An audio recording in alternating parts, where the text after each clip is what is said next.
Part 1. From San Francisco to London. When I was 27 years old, I worked in an office in San Francisco. I did my job well, and my future was promising. I was alone in the world, and I was happy. On Saturday afternoons, I didn't work. I sailed my little sailboat on San Francisco Bay. One Saturday afternoon, I sailed out too far. The strong afternoon wind pushed my sailboat out of the bay and into the Pacific Ocean. That night, when I had lost all hope, a small British brig saw me and took me on board. The brig was sailing to London. The voyage was long and stormy. I worked as a sailor to pay for my trip.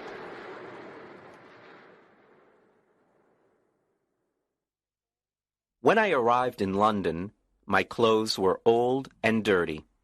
I had only $1 in my pocket.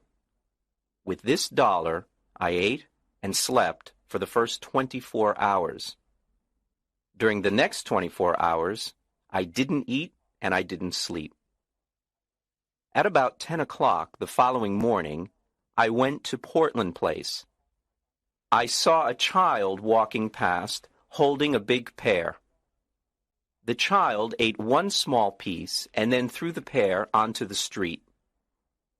I stopped and looked at it. I was very hungry and I really wanted that pear. But every time I tried to get it, someone passed by and looked at me. I quickly turned in the other direction and waited for the person to pass by. I tried again and again to get that pear, but the same thing happened. I was desperate. I decided to get the pear and not to worry about the people who saw me. At that moment, a gentleman opened a window behind me and said, "Come in here, please." A well-dressed servant opened the door. He took me to a beautiful room. Here, two old gentlemen were sitting and discussing something important. Their breakfast was still on the table. I was very hungry, and I stared at their breakfast. I want to tell the reader that the two gentlemen had made a bet several days before. I knew nothing about the bet until later. Let me tell you what happened. Part 2. An Unusual Bet. The two old gentlemen were brothers. For several days they argued about a very strange subject. They decided to end their argument with a bet, as the English usually do. The following was the subject of the bet. The Bank of England issued 2 banknotes of £1 million each for a public transaction with a foreign country. England used one banknote, and the other remained in the bank. At this point, Brother A said to Brother B, "If an honest and intelligent stranger arrives in London without a friend and without money, except for the £1 million banknote, he will starve to death." Brother B answered, No, I don't agree. Brother A said, "If he goes to the bank or anywhere else to change this big note, the police will put him in prison. Everyone will think he stole it." They continued arguing for days until Brother B said, I'll bet £20,000 that the stranger will live for 30 days with the banknote and not go to prison. Brother A accepted the bet. He went to the bank and bought the £1 million banknote. After, he returned home and prepared a letter. Then the two brothers sat by the window and waited for the right man for the bet. They saw a lot of honest faces go by, but they were not intelligent enough. Several faces were intelligent, but they were not honest. A lot of faces were honest and intelligent, but they were not poor enough. Other faces were honest, intelligent, and poor, but they were not strangers. When they saw me from the window, they thought I was the right man. They asked me questions, and soon they knew my story. Finally, they told me I was the right man for the bet. I asked them to explain the bet. One of the gentlemen gave me an envelope. I wanted to open it, but he said, "No, don't open it now. Wait until you are in your hotel room. Then read it very carefully." I was confused, and I wanted to discuss the subject with them, but they didn't. I felt hurt because I was the subject of a joke. When I left their house, I looked for the pair on the street. It was gone. I was quite angry with those two gentlemen. Far from their house, I opened the envelope. I saw that there was money inside. I didn't stop to read their letter. I ran to the nearest eating place. I ate and ate and ate. At last, I took out the envelope with the money to pay for my meal. I looked at the banknote and almost fainted. It was a banknote worth $5 million. I was speechless. I stared at the banknote. The two gentlemen had made a big mistake. They probably wanted to give me a 1-pound banknote. I saw the owner of the eating place staring at the banknote too. We were both surprised. I did not know what to do or say, so I simply gave him the note and said, "Give me the change, please." The owner apologized 1,000 times. "I'm very sorry, but I can't change this banknote, sir." "I don't have any other money. Please, change this note," the owner then said. "You can pay for this food whenever you want, sir. I understand that you are a very rich gentleman. You like playing jokes on people by dressing like a poor man. You can come here and eat all you want, whenever you want. You can pay me when you want." Part 3. The Letter. When I left the eating place, I hurried to the house of the two gentlemen. I wanted to correct the mistake they had made. I was very nervous. When I arrived, the same servant opened the door. I asked for the two gentlemen. "They are gone," the servant said. "Gone? Gone where?" "Oh, on a journey." "But where did they go?" "To the continent, I think." "The continent?" "Yes, sir." "When will they return?" "In a month." "A month? Oh, this is awful. How can I talk to them? It's extremely important." "I can't help you. I don't know where they are, sir." "Then I must see a member of the family." "All the family are away. They're in Egypt and India, I think." Before leaving, the two gentlemen made an enormous mistake. They will certainly return home tonight. Tell them that I came here to correct the mistake. I'll return tomorrow." "I'll tell them if I see them, but I won't see them. Sir, you must not worry, because everything is all right. They will be here on time, and they will see you then. Goodbye." I was confused. My head was in a fog. I did not understand what the servant told me. The letter. I remembered the letter. This is what it said. "You are an intelligent and honest man. You are also poor and a stranger. In this envelope you will find some money. It is yours only for 30 days. At the end of 30 days, return to this house. I have a bet on you. If I win this bet, you can have any job with any salary that you want." There were no signature, no address, no date on the letter. How strange. I didn't know what to think. I went to a park, sat down, and thought about what to do. After an hour, I reached the decision that follows. The two old gentlemen are playing a game that I don't understand. They are betting on me. But at that time, I didn't know anything about the details of the bet. If I go to the Bank of England to return the banknote, the bank will ask me lots of questions. If I tell the truth, no one will believe me. They will put me in an asylum. If I tell a lie, the police will put me in prison. I can't even give it to anyone because no honest person will want it. I can do only one thing. I must keep the bill for a whole month, and I must not lose it. If I help the old man to win his bet, he'll give me the job I want. The idea of an important job with a big salary made me happy. With this exciting idea in mind, I began walking down the streets of London. Part 4. At the Tailor's. Every time I passed in front of a tailor's, I wanted to enter and buy some new clothes. But I had no money to pay for them. The £1 million banknote in my pocket was useless. I passed in front of the same tailor's 6 times. At last, I entered.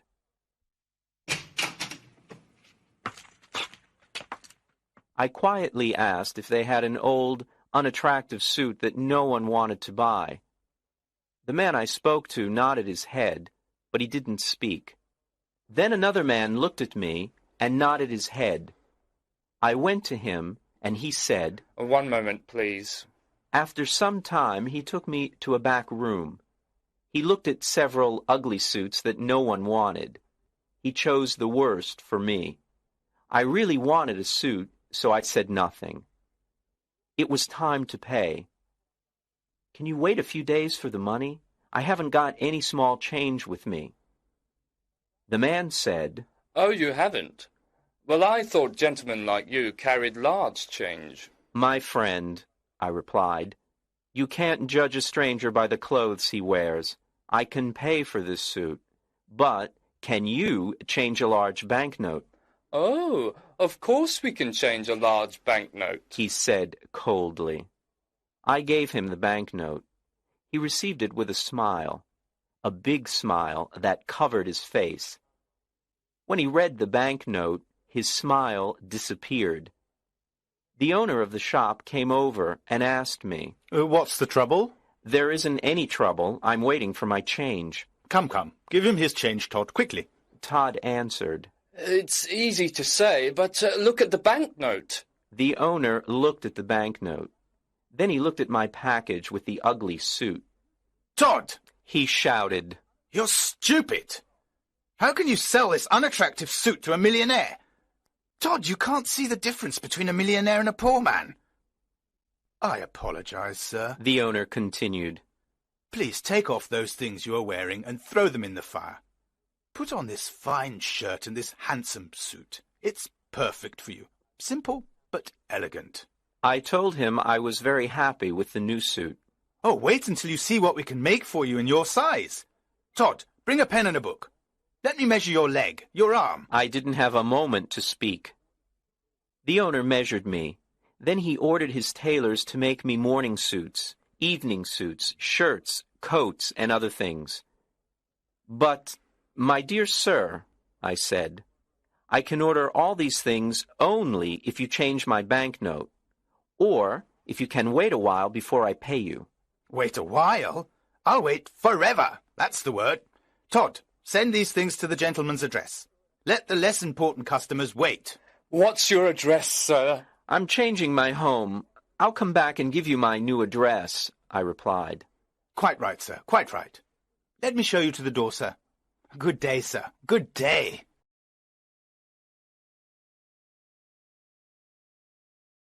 Part 5. The Poor Millionaire. The impossible happened. I bought everything I wanted without money. I showed my banknote and asked for change, but every time the same thing happened. No one was able to change it. I bought all that I needed and all the luxuries that I wanted. I stayed at an expensive hotel in Hanover Square. I always had dinner at the hotel, but I preferred having breakfast at Harris's simple eating place. Harris's was the first place where I had a good meal with my £1 million note.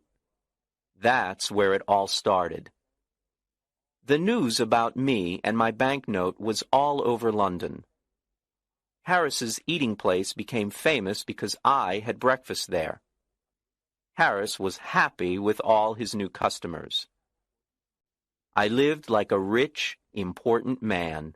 I had money to spend. I lived in a dream. But often I said to myself, remember, this dream will end when the two men return to London. Everything will change. My story was in the newspapers. Everyone talked about the strange millionaire with the £1,000,000 note in his pocket. Punch magazine drew a funny picture of me on the front page. People talked about everything I did and about everything I said. They followed me in the streets. I kept my old clothes, and sometimes I wore them. It was fun when the shop owners thought I was poor. Then I showed them the banknote, and oh, how their faces changed. After 10 days in London, I went to visit the American ambassador. He was very happy to meet me. He invited me to a dinner party that evening. He told me that he knew my father from Yale University. He invited me to visit his home whenever I wanted. I was glad to have a new, important friend. I thought to myself, I'll need an important friend when the story of the £1,000,000 note and bet comes out. I want the reader to know that I plan to pay back all the shop owners who sold me things on credit. If I win the bet for the old gentleman, I thought, I will have an important job. With an important job, I will have a big salary. I planned to pay back everyone with my first year's salary. Part 6. The Dinner Party. There were 14 people at the dinner party. The Duke and Duchess of Shoreditch and their daughter, Lady Anne Grace Eleanor de Bowen, the Earl and Countess of Newgate, Viscount Cheapside, Lord and Lady Blatherskite, the ambassador, and his wife and daughter, and some other people. There was also a beautiful 22-year-old English girl named Portia Langham. I fell in love with her in 2 minutes, and she with me. After a while, the house servant presented another guest, Mr. Lloyd Hastings. When Mr. Hastings saw me, he said, I think I know you. Yes, you probably do. Are you the... Yes, I'm the strange millionaire with the £1,000,000 note in his pocket. Well, this is a surprise. I never thought you were the same Henry Adams from San Francisco. 6 months ago, you were working in the offices of Blake Hopkins in San Francisco. I remember clearly. You had a very small salary, and at night you helped me arrange the papers for the Gould and Curry Mining Company. Now you're a millionaire, a celebrity here in London. I can't believe it. How exciting. I can't believe it either, Lloyd. Just 3 months ago, we went to the Miners' Restaurant. No, it was the What Cheer restaurant. Right. It was the What Cheer. We went there at 2 o'clock in the morning. We had steak and coffee. That night, we worked for 6 long hours on the Gould and Curry Mining Company papers. Do you remember, Henry? I asked you to come to London with me. I wanted you to help me sell the Gould and Curry gold mine shares, but you refused. Of course I remember. I didn't want to leave my job in San Francisco. And I still think it's difficult to sell shares of a California gold mine here in London. You were right, Henry. You were so right, It is impossible to sell these shares here in London. My plan failed, and I spent all my money. I don't want to talk about it. But you must talk about it. When we leave the dinner party, you must tell me what happened. Oh, can I? I really need to talk to a friend. Lloyd said with water in his eyes. Yes, I want to hear the whole story, every word of it. Thank you, Henry. You are a true friend. At this point, it was time for dinner. Thanks to the English system of precedence, there was no dinner. The Duke of Shoreditch wanted to sit at the head of the table. The American ambassador also wanted to sit at the head of the table. It was impossible for them to decide, so we had no dinner. The English know about the system of precedence. They have dinner before going out to dinner. But strangers know nothing about it. They remain hungry all evening. Instead, we had a dish of sardines and a strawberry. Now it was time for everyone to play a game called cribbage. The English never play a game for fun. They play to win or to lose something. Miss Langham and I played the game, but with little interest. I looked at her beautiful face and said, "Miss Langham, I love you." "Mr. Adams," she said softly and smiled. "I love you too." This was a wonderful evening. Miss Langham and I were very happy. We smiled, laughed, and talked. I was honest with her. I told her that I was poor and that I didn't have a cent in the world. I explained that the £1,000,000 note was not mine. She was very curious to know more. I told her the whole story from the start. She laughed and laughed. She thought the story was very funny.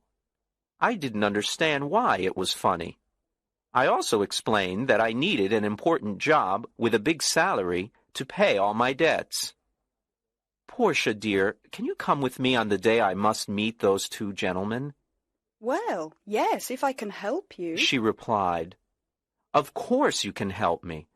You're so lovely that when the two gentlemen see you, I can ask for any job and any salary. With you there, my sweet Portia, the two gentlemen won't refuse me anything."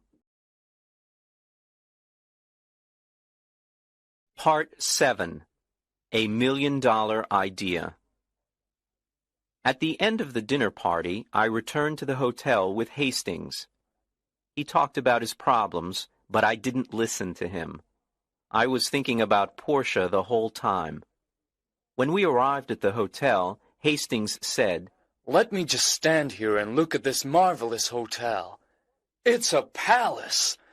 What expensive furniture. You have everything you want. You are rich, Henry, and I am poor." His words scared me. I, too, was poor. I didn't have a cent in the world, and I had debts to pay. I needed to win the gentleman's bet. This was my last hope.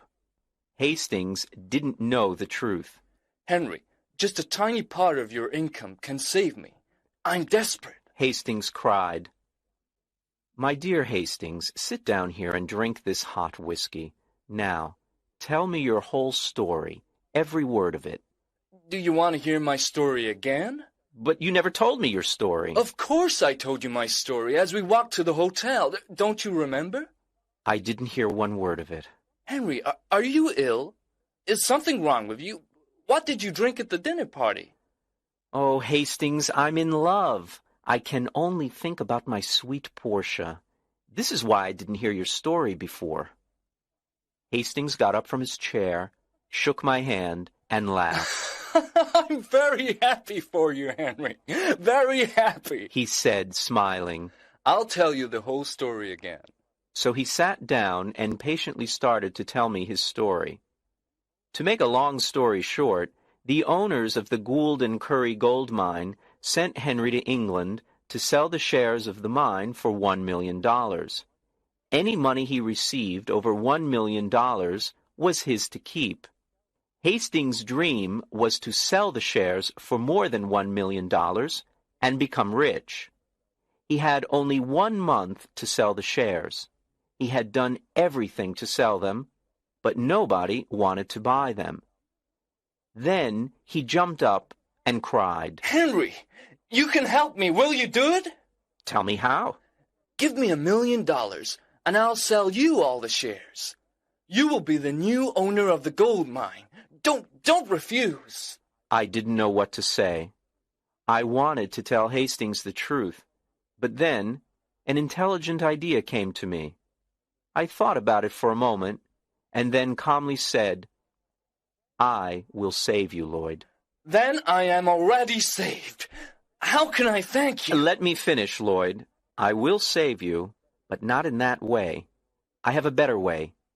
I know everything about that mine. I know its great value. You will sell the shares by using my name.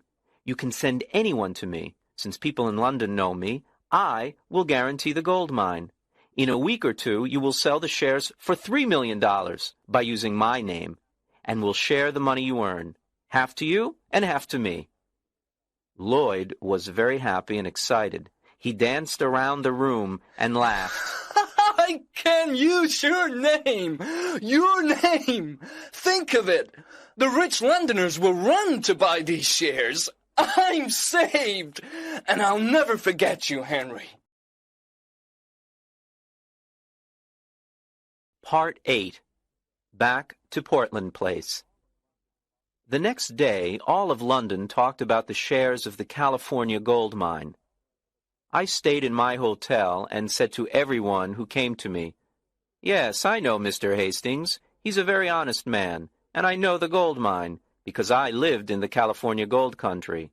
It is a mine of great value." People were now interested in buying the shares.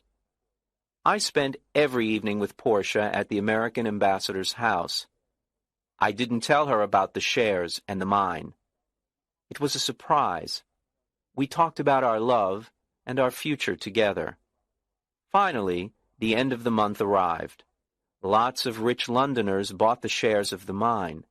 I had $1 million of my own in the London and County Bank, and Lloyd did too. It was time to meet with the two old gentlemen. I dressed in my best clothes, and I went to get Portia. Before going to Portland Place, Portia and I talked about the job and the salary. "Portia, you are so beautiful. When the two gentlemen meet you, they'll give me any job and any salary I ask for." Henry, please remember that if we ask for too much, we will get nothing. Then what will happen to us? Don't be afraid, Portia. When we arrived, the same servant opened the door. There were the two old gentlemen having tea. They were surprised to see Portia. I introduced her to them. Then I said, "Gentlemen, I am ready to report to you," We are pleased to hear this, said one gentleman. Now we can decide the bet that my brother Abel and I made. If you won for me, you can have any job in my power. Do you have the £1 million note? "Here it is, sir," and I gave it to him. I won! He shouted. Now what do you say, Abel? I say he survived, and I lost £20,000. I can't believe it. "I have more to tell you," I said.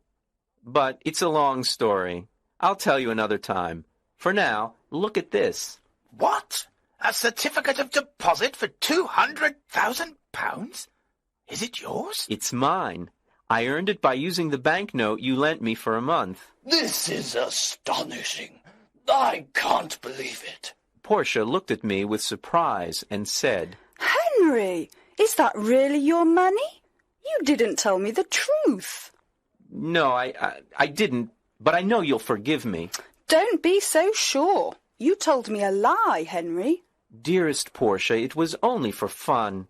Come, let's go now," But wait! my gentleman said. I want to give you the job and the salary you choose. Thank you with all my heart, but I don't want the job." Henry, you didn't thank the good gentleman in the right way. Can I do it for you? Portia said. "Of course you can, my dear." Portia walked to my gentleman, sat on his lap, and kissed him on the mouth. Then the two old gentlemen shouted and laughed. I was amazed. What was happening? Papa, said Portia. Henry doesn't want your job. I feel very hurt. "Darling, is that your father?" I asked. Yes, he's my stepfather, a dear man. Now do you understand why I laughed when you told me your story? "My dearest sir," I said, "I want to take back what I said. There is a job that I want. Tell me. I want the job of son-in-law." Well. But you were never a son-in-law before. Do you know how to do this job? "Try me, please. Try me for 30 or 40 years, and if... All right. Take her. Were Portia and I happy? There aren't enough words in the dictionary to describe our happiness. When the Londoners heard the whole story of my adventures with the banknote, they talked of nothing else. Portia's father took the banknote back to the Bank of England and cashed it. Then he gave us the cancelled banknote as a wedding present. We put it in a picture frame and hung it on the wall in our new home. And so, I always say, yes, it's a £1 million banknote, but it only bought one thing in its life, the most valuable thing in the world, Portia.